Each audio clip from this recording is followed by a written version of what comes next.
Так, давайте разберемся, все ли так плохо с российским ПВО, что мы преувеличиваем, на что стоит обратить внимание. Анатолий Храпчинский подключается к нашему эфиру, авиационный эксперт, заместитель директора украинской компании по производству средств РЭП. Анатолий, здравствуйте, рады вас видеть. Здравствуйте. Ну, собственно, смотрите, даже сами российские эксперты говорят, что их ПВО справляется с поставленными задачами на 30-35%. Нам бы, конечно, чтобы вообще оно не справлялось со своими задачами, но мы вот проанонсируем для нашей аудитории, даже несколько позже покажем карту, как из открытых источников журналисты установили, где больше всего находится российского ПВО. И в основном это все-таки регион временно оккупированных украинских территорий, Москва, Питер, все остальное пусто. И вот те удары, которые мы видели за последние дни, тот же там Энгельс, который 5 дней тушили, тому подтверждение. Расскажите, пожалуйста, по вашей оценке, вот объективно, российское ПВО, его состояние на сейчас, чего им не хватает, и вот могут ли они улучшить ситуацию? Начнем с того, что на момент полномасштабного вторжения Россия имела возможность защищать на 40%, имела возможность защищать свои стратегические объекты.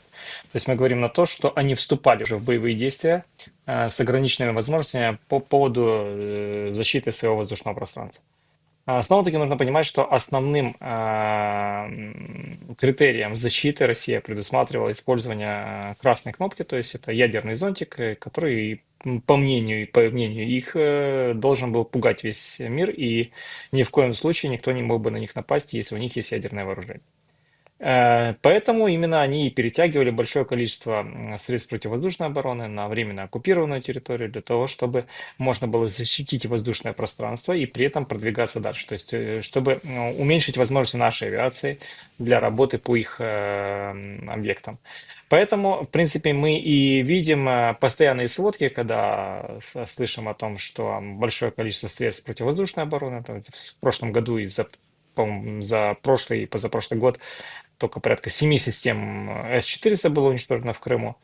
Дополнительно нужно сказать, что и на Херсонском, и на Донецком, и Луганском направлении тоже уничтожались большое количество систем противовоздушной обороны. Порядка там более 1000 единиц техники было уничтожено за время полномасштабного вторжения. Имеется в виду, если мы говорим про средства противовоздушной обороны. Снова-таки нужно понимать, что если мы говорим о средствах противовоздушной обороны, нужно говорить и о средствах радиолокации. То есть это системы, которые позволяют видеть воздушное пространство и видеть возможные угрозы с воздушного пространства. То есть вот эти вот локаторы, которые сейчас вы видите, которые крутятся, это в принципе одно из элементов, которое позволяет смотреть в округе и находить какие-либо воздушные объекты для того, чтобы по ним работать уже непосредственно средствами уничтожения.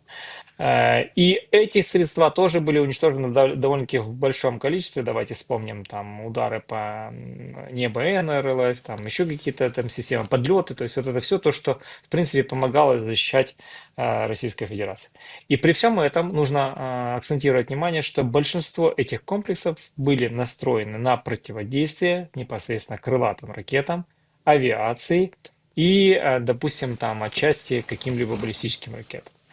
Поэтому, когда мы начали активно использовать свои беспилотники, то есть это стало на самом деле очень серьезной проблемой для Российской Федерации, потому что выявление данного типа беспилотников за счет малой высоты пролета и за счет малоразмерности не позволяли классические системы радиолокации. Системы «Панцирь», да, есть возможность видеть, но она тоже малоэффективна. И давайте вспомним, что в свое время в Сирии при использовании «Панциря» были отработки по стае птиц, потому что там как «Панцирь», так и «Тор» могут работать в режиме автоматическом, то есть будь какая воздушная цель может быть уничтожена в автоматическом режиме. Так, в принципе, был и сбит азербайджанский борт. Поэтому и были случаи, когда они отрабатывали просто по стаям птиц.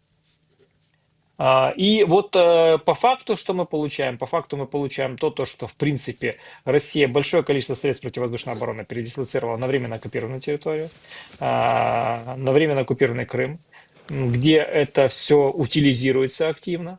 И при этом оголила много важных объектов на своей территории. И того не так хорошо защищенных. Да, безусловно, можно говорить о том, что в принципе Ленинградская и Московская область имеют более надежное ПВО, но, допустим, та же Москва, в принципе, которая в принципе защищена, у нас, по мнению многих экспертов, большим количеством противовоздушной обороны, у нас получалось, мы умудрялись пролетать и получать некоторые результаты. То есть давайте вспомним удары по Чкаловскому аэродрому, давайте вспомним там прилет в знамя Кремля. То есть, в принципе, уже были достаточно хорошие результаты. Давайте вспомним опять же удары по Ленинградской области. То есть мы умудрились пройтись даже до Оленя, то есть мы умудрились попасть в порт в Ленинградской области. То есть это показывает о том, что мы, в принципе, можем за счет комбинированности ударов, за счет создания введения в обман, допустим, вражеского ПВО, проходить все-таки и быть эффективными на глубоких расстояниях. Поэтому тут нужно понимать, что на самом деле Россия сейчас будет активно создавать мобильные группы по образу и подобию украинских мобильных групп и будут идти для того, чтобы пытаться ими перехватывать. И здесь я бы сказал, что в принципе это, возможно, одно из правильных решений, но мы тоже не стоим на месте, мы предложили, допустим, дроны с реактивной тягой, мы сделали тоже колоссальные изменения для того, чтобы усложнить работу даже мобильных групп. Давайте вспомним, в принципе, основные видео, которые гуляли по телеграм-каналам, когда там в аэродром Савослейка наши дроны прилетали. Причем тут нужно понимать, что аэродром Стравослейка – это основная база, где стоят МиГ-31 КАС, которые есть носителями кинжалов. И это тот аэродром, который попал в 26 аэродромов, которые являлись основными аэродромами для модернизации в Российской Федерации. И этот аэродром, который имеет систему С-400 с средством радиолокации подлет, которая позволяет видеть дроны. И при этом мы видели что? Мы видели и слышали, как работает стрелецкое вооружение, то есть в попытках перехватить наши дроны. Поэтому я бы сказал, что тут вполне вероятно можно говорить о эффективности даже не 35% или 30%, а и меньше.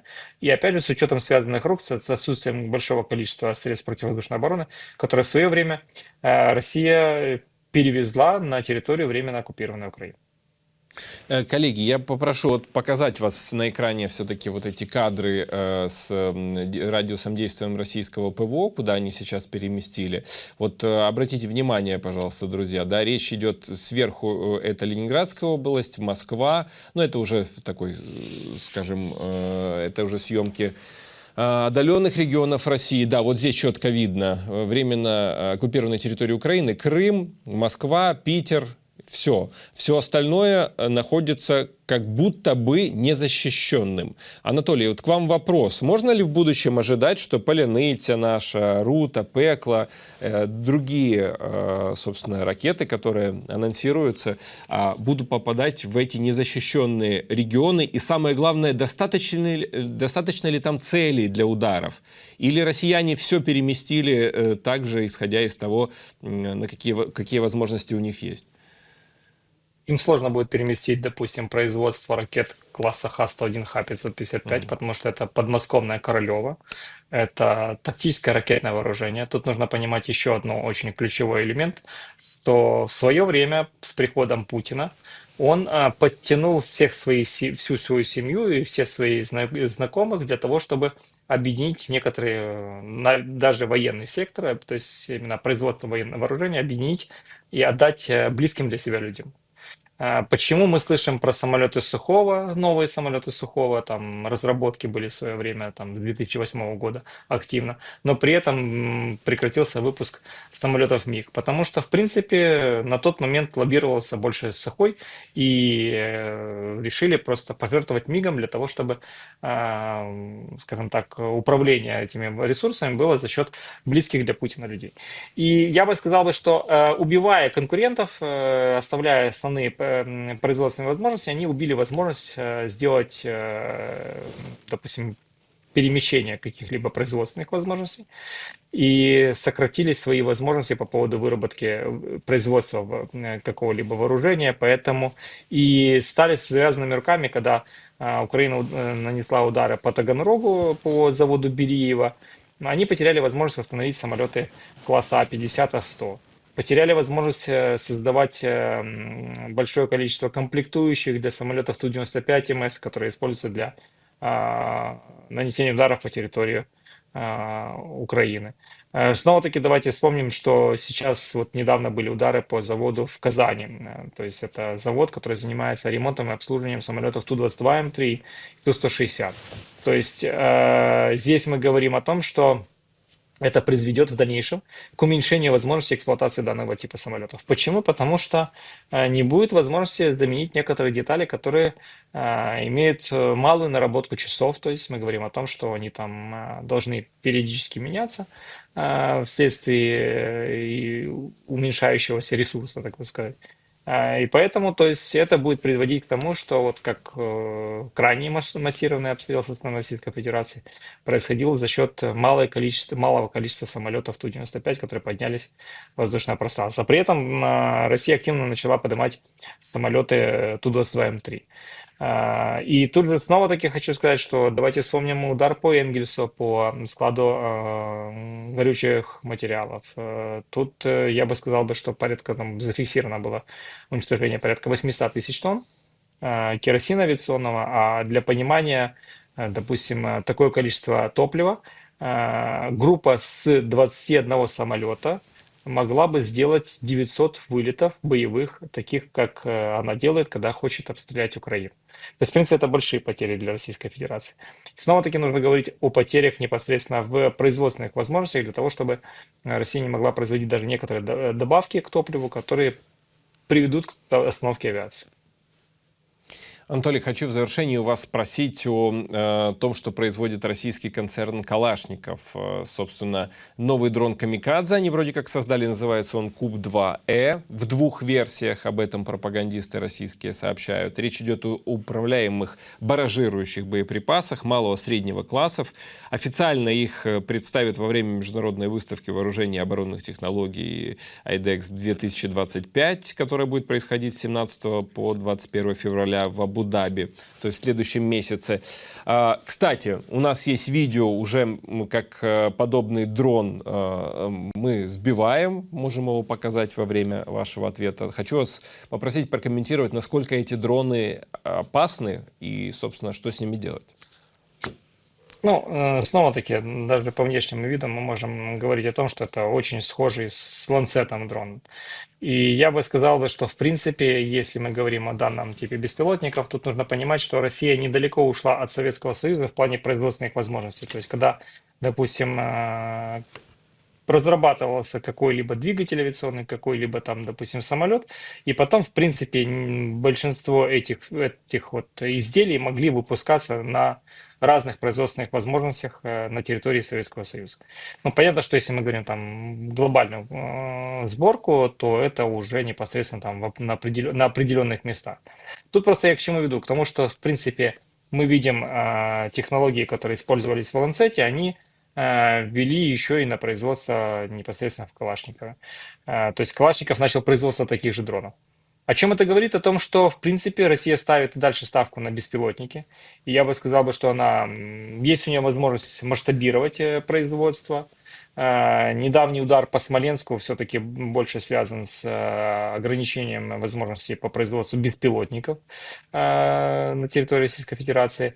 Поэтому я бы сказал, что это следующая проблема, которую мы должны решать, потому что Путин в своем обращении недавно заявил о том, что он собирается масштабировать, имеется в виду создавать технопарки, масштабировать производство беспилотников. Они даже скопировали силы беспилотных систем, которые у нас есть, для того, чтобы показывать необходимость развития данного направления.